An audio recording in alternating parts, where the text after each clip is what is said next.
iPhone egasi vafot qilsa, ichidagi ma'lumotlari, login parollarini meros qoldirsa bo'lar ekan, o'zini ishongan odamiga agar qulflangan bo'lsa ham. Sozlamadan kirib sozlab qo'ysangiz bo'ladi. O'lim va vafot haqida gapirsa ko'pchilikka yoqmaydi, lekin bir tomondan foydali ekan, chunki o'limni eslaganda odam tirikligini boshqacha darajada chuqur his qilar ekan. Apple asoschisi Stiv Jobs ham shu darajaga qanday yetishdingiz deganda, har kuni o'limni esladim. Bu kun oxirgi kunim bo'lishi mumkin deb yashadim degan.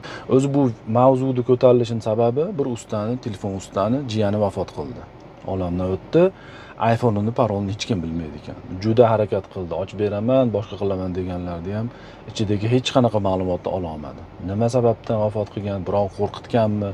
Telefonning ichida kim bilan gaplashgan oxirgi marta hech narsani bila olmadi. Ota-onasi oxirgi video rasmlarini ham ola olmadi.